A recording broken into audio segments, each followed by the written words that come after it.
The dragon stood over me as flames burned deep inside his throat, and the entire castle shook beneath his roar.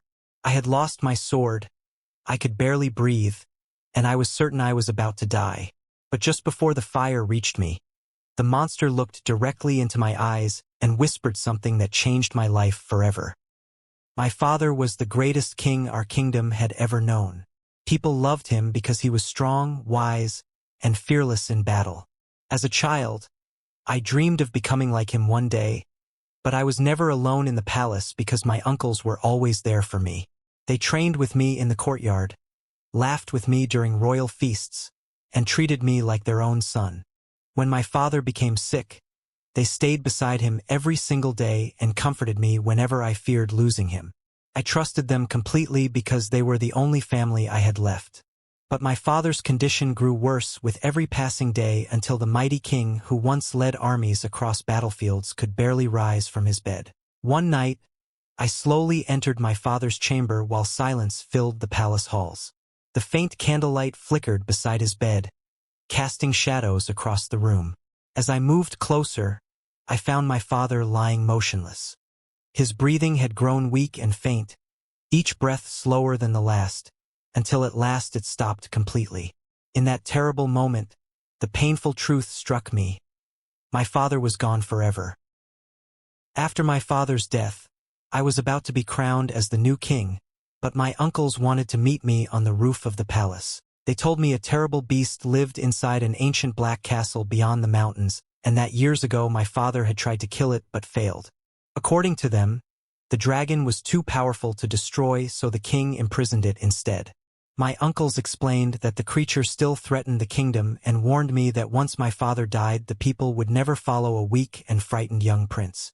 Then one of them spoke softly and told me that if I truly wished to honor my father and protect the throne, I would have to finish what the king could not.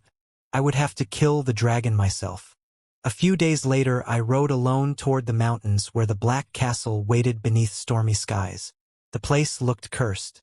Broken towers stretched into the air like giant claws while enormous chains hung from the walls. Even the air itself felt heavy, as if the castle carried centuries of pain within it. Deep beneath the ruins, I finally found the dragon. He was far larger than I imagined, covered in scars with glowing eyes that burned through the darkness. The moment he saw me, the chamber shook with his roar and fear consumed every part of me. Still, I charged forward and attacked with everything I had, swinging my sword again and again while trying to prove I was worthy of becoming king. But I never stood a chance.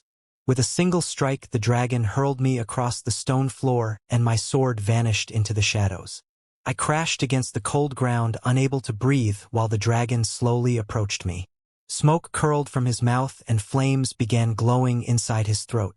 I closed my eyes and waited for death, but the fire never came.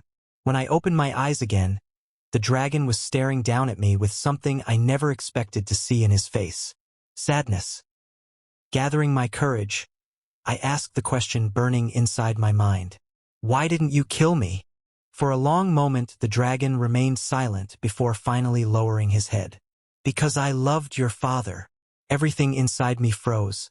Slowly, the dragon revealed the truth that had been hidden for years. Long ago, he fought beside my father in battle, not as a monster or weapon, but as a loyal friend. Together they defended the kingdom, protected innocent people, and won wars no army could survive alone. But my uncles feared the bond between them because they feared my father's power and secretly desired the throne for themselves. So they poisoned the dragon. They fed him cursed substances that slowly filled his mind with rage and made his fire impossible to control. Then they lied to my father and claimed the dragon had become dangerous and insane. But my father refused to kill the creature who had once saved his life countless times. So instead he imprisoned him beneath the castle to protect him from those who wanted him dead. Then the dragon looked directly into my eyes.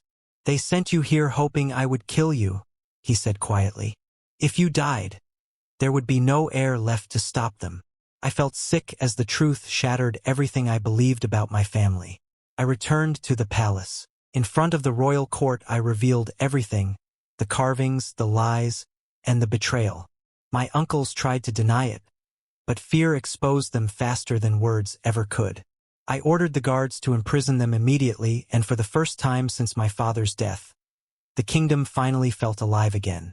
Days later, the gates of the Black Castle opened once more, and the dragon emerged before the people, not as a monster, but as the kingdom's true guardian. Sometimes the people who seem the kindest hide the darkest secrets, and sometimes the monster everyone fears is the only one who ever told the truth.